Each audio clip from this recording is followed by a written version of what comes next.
सखी हमारो भाता चोली बेचे सासाराम बाजार में।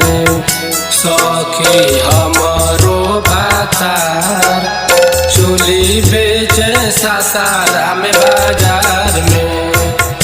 सखी हमारो भातार चोली बेचे सासाराम बाजार में। सखी हमारो भातार चोली बेचे सासाराम बाजार में। सासाराम बाजार में हो डिहरी बाजार में।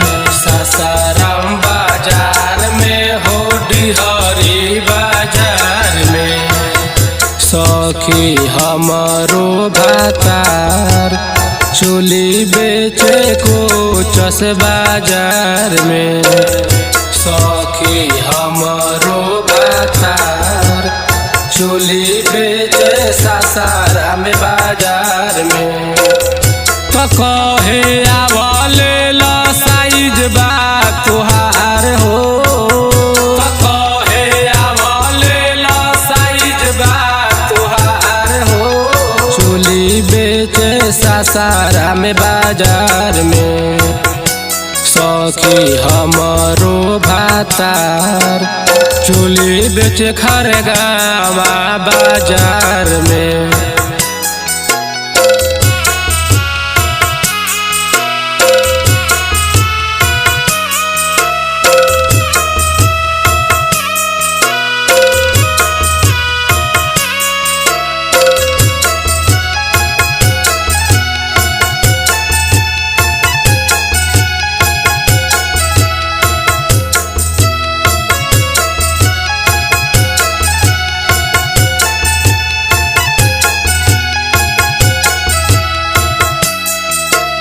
पटना के पायल लावे नागपुर के नथिया।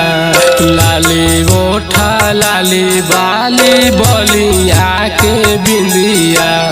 पटना के पायल लावे नागपुर के नथिया। लाली ओठा लाली बाली बलिया के बिंदिया। उहो देवे नाही होली में उधार हो। उहो देवे नाही होली में उधार हो। चोली बेचे सासाराम बाजार में। सखी हमारो भातार चोली बेचे चेनारी बाजार में। उहो देवे नाही होली में उधार हो। चोली बेचे सासाराम बाजार में। सखी हमारो भातार चोली बेचे चेनारी बाजार में।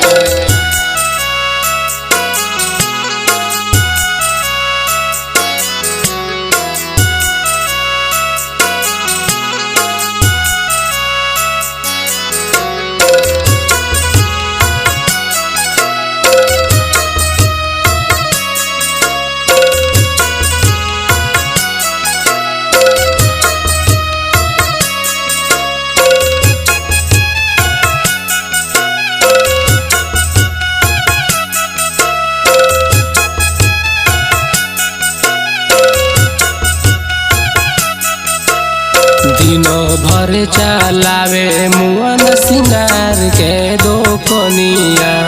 लागता जियान करी हमरो जवनिया।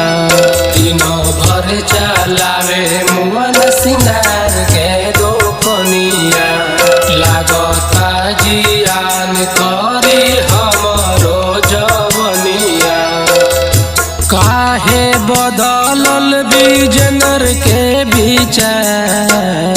सुना सुना लागे हमारा घर में। सखी हमारो भातार चोली बेचे आलमपुर बाजार में। राजा राकेश कबो देवे ना दे ध्यान हो।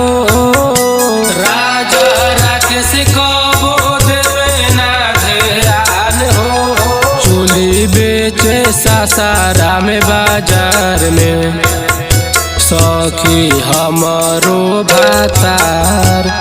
चोली बेचे सासाराम बाजार में।